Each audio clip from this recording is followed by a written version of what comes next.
Hello and welcome to the first of many video lectures. I'm Ron Sicker, as you know. Today's video lecture is all about planning. Operational plan, marketing plan, and strategic plan. Now, most marketing managers really don't like planning, but without planning, there'll be nothing. All you're doing is shooting rubber bands at the moon. So even though we hate to plan, planning is a very important part of our job.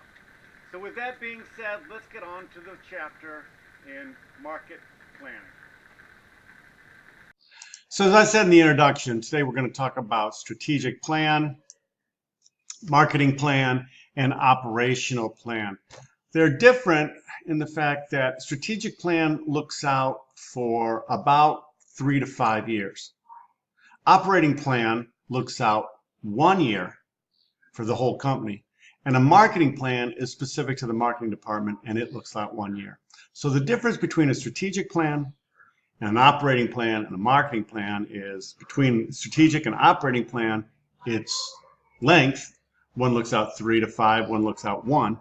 And then marketing plan is specific to the marketing unit.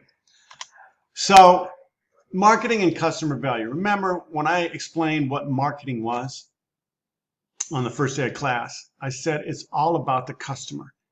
It's driving revenue through customer contacts, whether that be new product development, whether it be pricing strategies, whether it be promotional strategies, distribution strategies, what have you. So you got to take a look at what is it that you are adding to customer value. Is it your delivery process? Is it value chain? Is it your core competencies? Or is it the role of your strategic planning and you have a better strategic plan? You can look into the future better. So first of all, we talk about choosing the value, providing the value, and communicating the value. Choosing the value starts with what do your customers want and what do they value? What do you have that they want and they value? So you take a look at that and say, okay, our organization can do that. So it's called choosing the value for your customers. Providing the value for your customers means how are you going to deliver that? Are you going to deliver that through excellent service? Are you going to deliver that through excellent product innovation? Are you going to deliver that through a variety of different products? If you look at, say, Amazon, choosing the value, Amazon is convenient and operationally it's excellent. You click and you get it in 2 days. It's not the lowest price, it's not the cheapest price, but their value is convenience to their customer. Their customers knows that if they can click and they're on Prime, they're going to get it in 2 days. Providing the value, now that is all the operational excellence inside of Amazon. They provide the value through their operational excellence, what's behind the scenes that the customers don't even see. And then finally, communicating the value. They do that through advertising, word of mouth, etc. So if you look at the value chain, a value chain is a tool for identifying ways to create more customer value. Value chain means when the customer orders, how am I going to get it to the customer? How is it going to be delivered to the customer? What price range are we going to deliver it, etc. If you look at the value chain for, say, Amazon, it's incredible because it's all online. You've got the product displayed, you got the price displayed, and you know delivery is in 2 days. So core competencies. Core competencies is competitive advantage. Look at Google. Their core competency is they've got the best search engine out there. If you've used Bing or Yahoo or any other search engines out there, they don't compare with Google. Google is faster, it's more accurate, it's more precise. Their core competency is they own search engine optimization. Look at Apple. Apple owns innovation. Apple is always innovating. The next thing from the iPhone is always an innovation. They've got innovation. Right now they're innovating with the automobile market and the automotive market. If you look at 3M, also innovation and product variety. So core competencies is what are we good at that we can deliver to the customer. Look at Walmart, the #1 retailer in the world, brick and mortar. The reason is they're always low price. always. And that goes back to value chain. They can get it delivered into their store cheaper than anybody else. So core competencies have to be difficult for other competitors to imitate. Nobody can do what Walmart does. And it can have applications in a variety of different markets. So to maximize your core competencies, what you want to do is define your business concept. Are you a low-cost provider? Are you a service provider? Look at Disney. Disney's competitive advantage is quality. You step into the Magic Kingdom, you stepped into other worlds.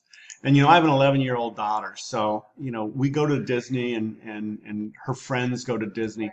And it's really funny because if you look at Universal Studios where they have Harry Potter and that type of thing, and I ask, how was it? Because I've never been there. They say, it was really good, but it's not Disney. See, Disney, their core concept is quality. They have the best quality. Look at Walmart. Always a low price? Always. Look at Apple. Innovation. So you've got to reshape your business scope. Apple is doing that too right now because, there's only so many iPhones. iPhones are not growing. They are flat. iPhones are flat. The only business to the iPhone is people upgrading. So now they're looking at different business scopes. They're going into the automobile market and they're taking their operating systems to that. And they're also repositioning their brand to say, okay, we're not just an iPhone company anymore. We're others. We are an innovation. We are an innovative company. Look at IBM. IBM used to sell hardware and IBM used to sell computers. They've reshaped their brand identity, and now they're moving data through these huge servers, and they're connecting the world. So instead of concentrating on, we sell servers, which is what IBM sells, they're concentrating on, we connect the world. We allow companies to talk to one another and within one another all over the world. That's repositioning their brand. So strategic planning is to look out 5 years, 3 to 5 years, taking a look at your business, taking a look at each one of the core business units or strategic business units, assessing the market's growth rate, assessing where the market's going to be. Strategic planning would be a lot easier if you had a crystal ball, although no one has one, but it would be a lot easier. So what you've got to do is kind of understand where's the market going and where am I going with the market? And then establishing a strategy based on where the market's going and where it's not. Then the marketing plan follows up, and the marketing plan is all about delivering customer value. It's strategic and tactical. Strategic means how are we going to deliver that value? Tactical is day-to-day operations. So the central instrument for directing and coordinating marketing effort is marketing plan.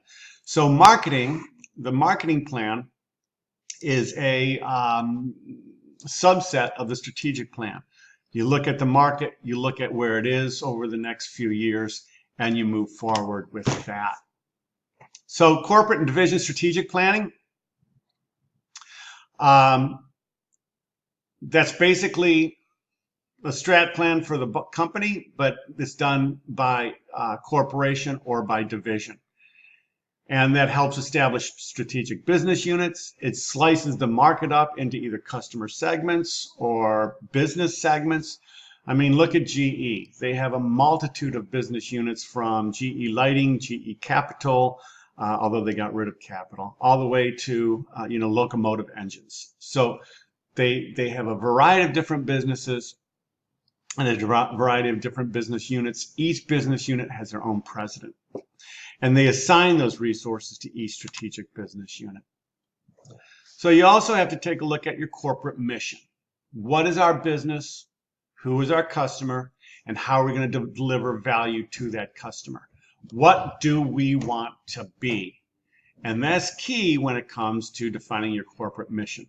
If you look at Wegmans, now I don't know what their mission statement is, but Wegmans is all about customer service. And their mission statement, I'm sure, has customer service in it. If you look at, say, Walmart again. You know, their corporate mission is low price, delivering low price and good value to customers. So your corporate mission statement should define what is our business, who's our customer, and how are we going to deliver value to them. Good mission statements focus on a limited number of goals. They define the major competitive spheres or competitive advantage, and it takes a long-term goal. It's what do we want to be? We want to be the best regional grocery store in the Northeast. So it's all about understanding policies, values, and what you want to be. And then you establish strategic business units based on your mission, based on your core competencies, and based on your customer base. Some strategic business units, I ran one for Avery Dennison, we were focused on a group of customers. So we shared products, but we were focused on a group of customers.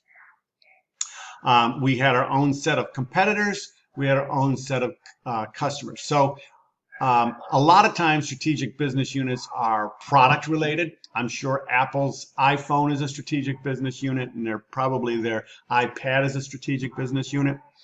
Some say, though, some are customer focused, so different customer segments.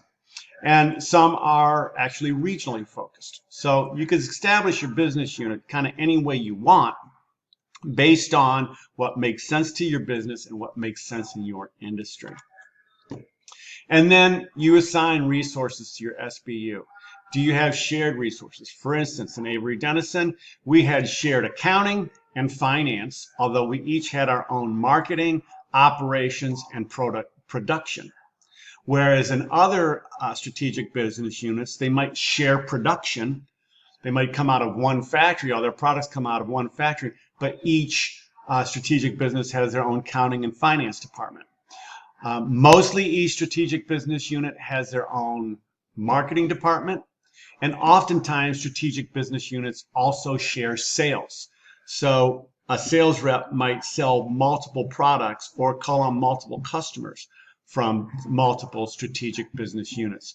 So one of the things, and there's no easy answer, there's no really way to do it, but most of the time people develop the customer business unit and then decide what resources each one needs individually and what resources we're going to share. And then, of course, you got to assess your growth opportunities. Is it going to be intensive growth, integrative growth, diversification growth, or downsizing and divesting of older businesses? So that's a good place to stop. I'll be back with part 2 in just 1 second.